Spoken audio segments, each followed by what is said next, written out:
Hi everyone, Trump's tariffs are back on the agenda. Following an interview he gave in CNBC in the United States in the last 24 hours, he has said that though he will be aiming for 250% tariffs on pharmaceutical companies over the next number of years. He said initially he will start off small before progressing to 150% within a year to a year and a half, and then move up to 250%.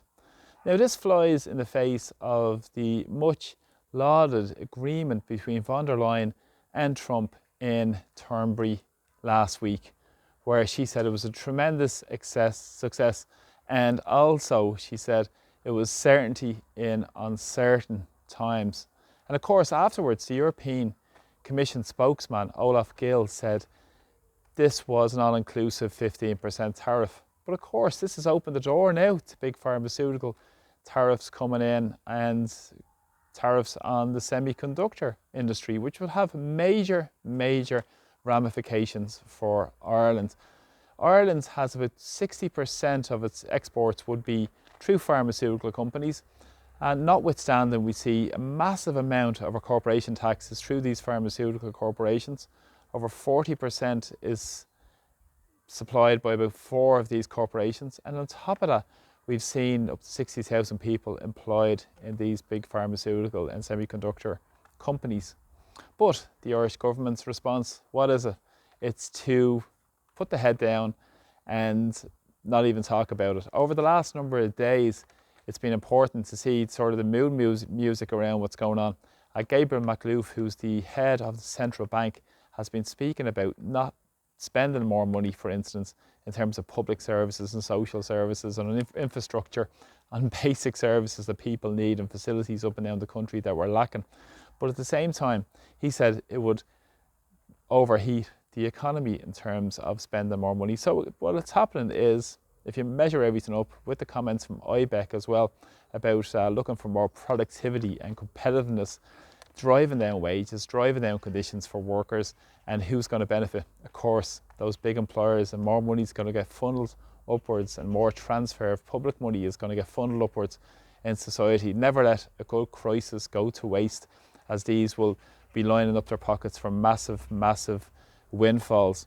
Now, Trump spoke that this is in the reasoning of onshoring so much of his pharmaceutical companies. Now, in the last couple of days, we've seen a number of shares fall, and I'm sure that Trump's friends will benefit from the upswing in the share prices over the next number of days on Wall Street, like he did previously over the last number of announcements going back to Liberation Day.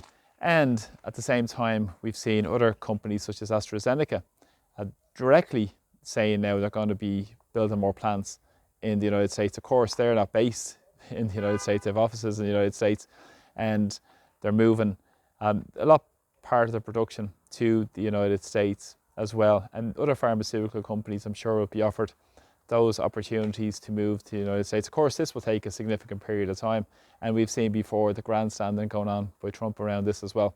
But what's important is, first of all, the austerity budget that's coming up in the next period of time following the summer economic statement in Ireland, and how it's going to impact us here in Ireland. And of course, the Irish government have failed to build a strong, resilient domestic economy. They've sold off many of our resources. Our industries have been decimated through the neoliberal policies of the European Union.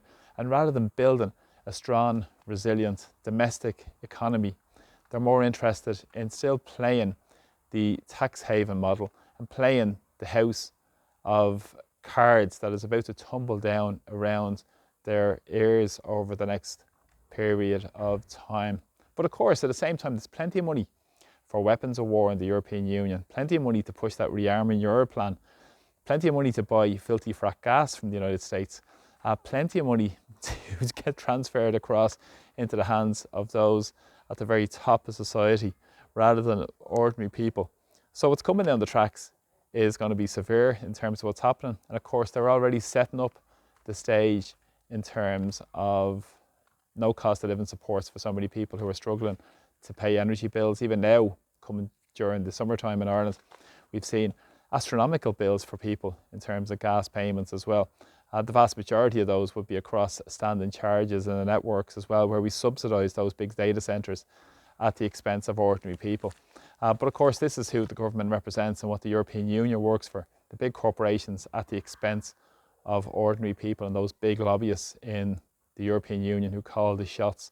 And Ireland and their political leaders are nothing but servile branch managers, such as Micheál Martin, and you have assistant branch manager Simon Harris also as well.